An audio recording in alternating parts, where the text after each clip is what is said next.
Good afternoon and welcome to the final session of the day. Yes, you've made it through We the People National Finals Day 1.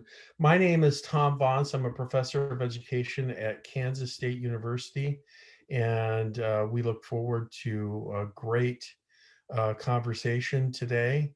And I'll allow my fellow judges to introduce themselves to Hey team, Sean Arthurs here. Former history teacher and lawyer, and I now work in some global teacher training. And I'm looking forward to having a conversation with you all. Appreciate you sustaining the enthusiasm right through to the end of the day. I'm Lawana Davis. I am a law professor at Cumberland School of Law in Birmingham, Alabama. And would you please introduce yourselves to us? Hi, my name is Sana Lee. I'm a senior at East Brunswick High School.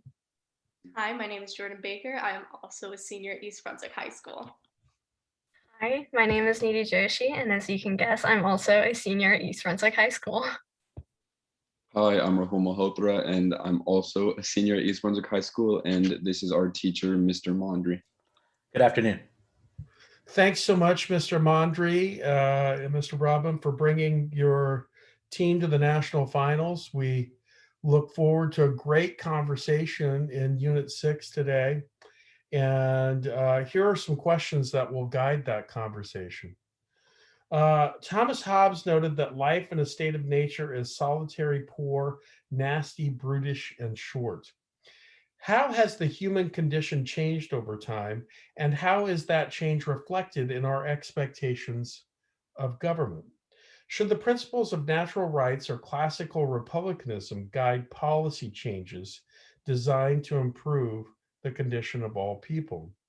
What are the most pressing domestic or global challenges facing Americans today and in the future? What policies can you suggest to address them? You may begin whenever you are ready.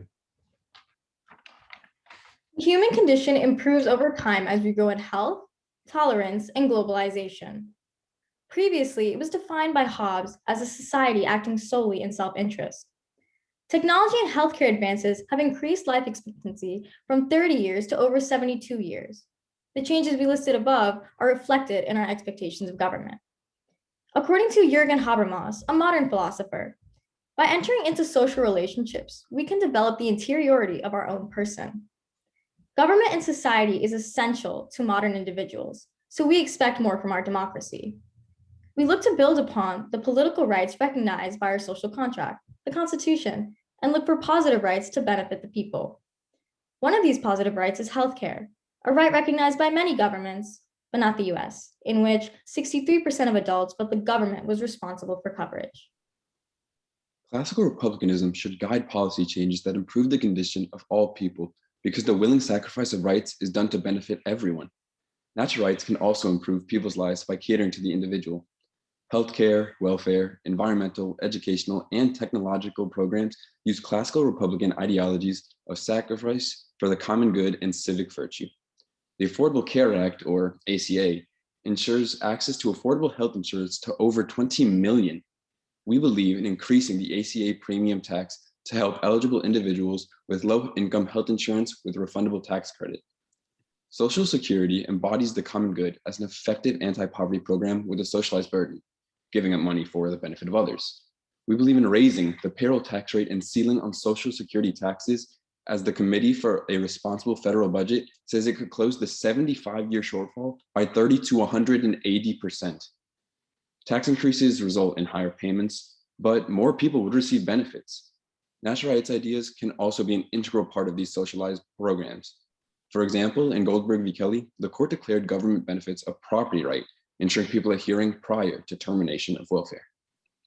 The most pressing domestic challenges Americans face are future pandemics, racial injustice, domestic terrorism, unfair bail systems, electoral inequality, and the rise of conservative extremism.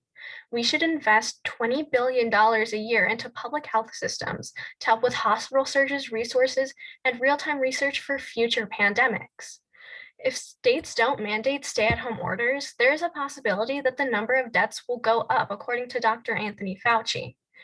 More states should replace the cash bail system with a risk evaluation system to avoid impropriety across race and socioeconomic status. In 2011, 75% of prisoners in New Jersey were held because they couldn't afford bail, so the risk evaluation system was implemented. We must revive the domestic terrorist unit on white supremacy because FBI Director Christopher Wray called domestic terrorism the most significant threat to our homeland. The most pressing global challenges Americans are facing are climate change, the rise of China, achieving peace in the Middle East, economic tensions, and the rise of authoritarianism. Around 10% of climate change emissions in the US come from the agricultural sector, necessitating change. Increasing carbon sequestration in farming soil can secure more carbon dioxide from the atmosphere, according to the C2ES think tank. Americans lost $68 billion since the beginning of the Chinese trade war. We believe that tariffs should steadily decrease. They hurt small businesses and farmers who were victims of Trump's protectionist policy. Instead, President Biden should pressure China through boycotting goods and discussing the end of the trade war. Thank you. Thanks, Dame. Hopefully, once you complete your senior year, I'm sure you're all going to the Jersey Shore this summer to enjoy, or hopefully you will get to. So big, massive spreader event. And after that, the governor of New Jersey comes out and puts a mask mandate. Every citizen, every time they leave their house, must wear a mask. Can you tell me how natural rights philosophers and classical Republican philosophers would differ on how they look at this law? And any other take, would you support the governor putting that law in place? So I believe that classical Republican philosophers would agree that mask mandates are essential for the common good, especially when preventing the spread of COVID. For example, we've seen in our own local communities where people are willing to give donations to mutual aid organizations for the benefit of other people in your surrounding communities. For example, we have a mutual aid network here in Union, New Jersey. I actually think that we need to completely consider the fact that looking at natural rights, this is unconstitutional. You cannot strip away somebody's God-given right, their natural right to not wear a mask. It's their own freedom of choice to show how they would cover their body. It would be a complete violation under natural rights to make people wear a mask through a mandate. As much as it can be a willing sacrifice, you could never force an entire population of people to wear something that they may not want to. And I'm going to have to agree with Jordan on this one, because the whole idea behind masks and the idea of trying to keep everybody safe falls under the idea of classical republicanism, where with natural rights, that means having to give up the rights in order to protect everyone else. And with that, you can't possibly expect people to do that due to everyone's own selfishness in our society today. So trying to mandate the mask, especially with your example of Jersey Shore, it's going to be very difficult. The Constitution that you described as the social contract, the people that wrote the Constitution, as you guys probably well know, were very skeptical of classical republicanism, which you are also supporting. And they sort of said, you know, classical republicanism works in societies like Japan. It works in societies where they have homogeneous populations, homogeneous societies, where the citizens have similar goals. That is not the United States. At least it was not then. It is not now. And so the Constitution itself, really, as our social contract, is really a contract about natural rights philosophy. The Bill of Rights is natural rights generally, or what the Supreme Court calls fundamental rights, right, which we consider to be natural rights. Even the text of the Constitution, the articles, are all geared towards natural rights. So how can we suddenly shift in the United States to a classical republicanism view of dealing with things if our social contract is in fact based on natural rights? I actually don't necessarily think that the Constitution is entirely natural rights. Sure, it is our protection from the government so they can't limit our freedom of speech, but it's we the people who are trying to form a more perfect union.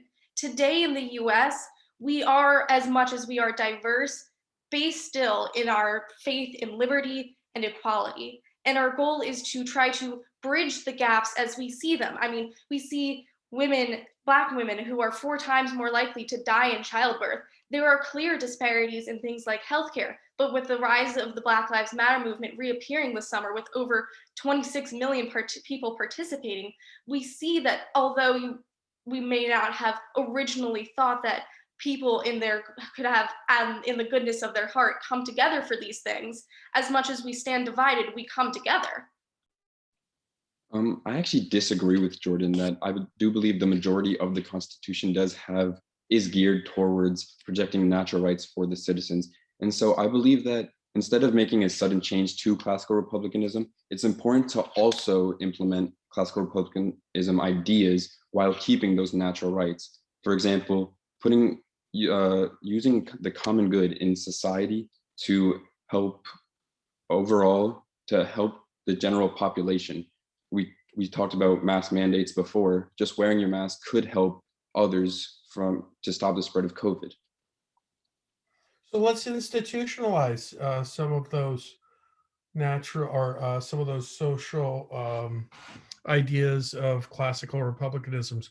Would you support or oppose a constitutional amendment that made adequate housing a fundamental right in the United States? It's for the common good. I mean, everybody needs adequate housing. I actually don't really think that we should change our constitution for things like that, because we're able to achieve these things in a much less difficult process with statutes. Here in East Brunswick, we actually have our own rules, along with many other towns within our state, to have we have mandatory minimums of low-income housing. It's a great way and a much easier way to find a way around those sorts of problems rather than trying to correct our constitution. It's easier to handle it on a local level. But should things like adequate housing, should they be rights? Or let's use another example. How about education? Should education be a right, or should it just be something like you said, the government just provides? Well, I personally do believe that things like education should be a right. It's recognized in a lot more other countries. For example, in Scandinavia, education and healthcare are considered rights given to the people by the government. And so these implementations of common good are super important as we become more industrialized and more globalized as a society, because we do rely on other countries. So having that gap be bridged between, Scandinavian countries and, for example, the United States is practically essential for globalization. I agree with Nidhi that I believe education should be a natural right, because I feel like I speak for everyone in my group when I say, as a senior going into college, it would be nice to have education either paid for or less of a burden when it comes to money. And I believe that it could also help a majority of those in poverty in terms of education. And to add on to Rahul's point, if we're talking about education, let's look at this program itself, this We the People program. This is a civic class for East Brunswick. And I definitely think that civic education, more than anything, should definitely be promoted so more people can start getting involved in our elections and our democracy and actually understand and participate even more.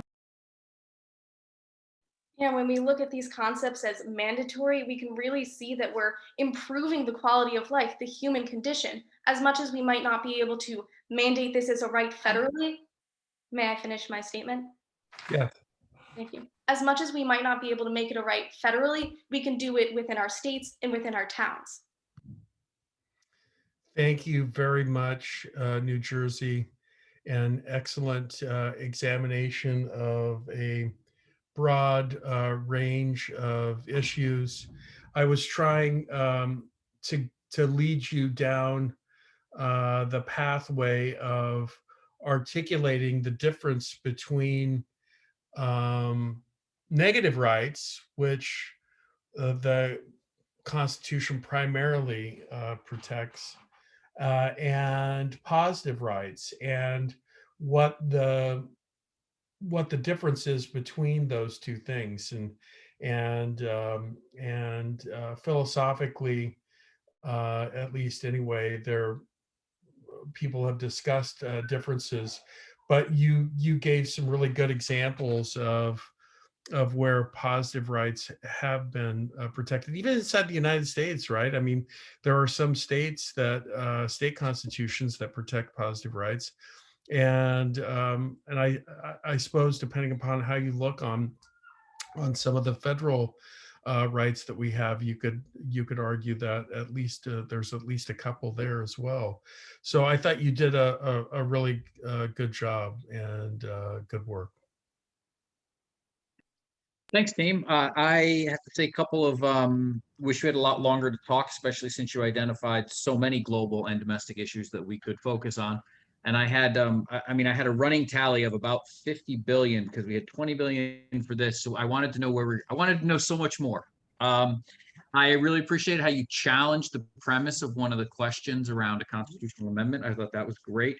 And the also exploring the nuance around the Constitution as both encompassing some natural rights, but also promoting a republic, how you were willing to wrestle with that, and I appreciated that. So thank you. Same. I appreciated your tone, that you did give some pushback, but it was respectful. So I definitely appreciated that. I was, and I definitely left you wanting more. And that's one of the great sort of indicia of giving a speech or giving a talk, is that the people want to talk to you some more. So good job for that. Excellent work. Thank you very much. Thank you so much. I wish we could have expanded our conversation even more. Thank you. Thank you. All right.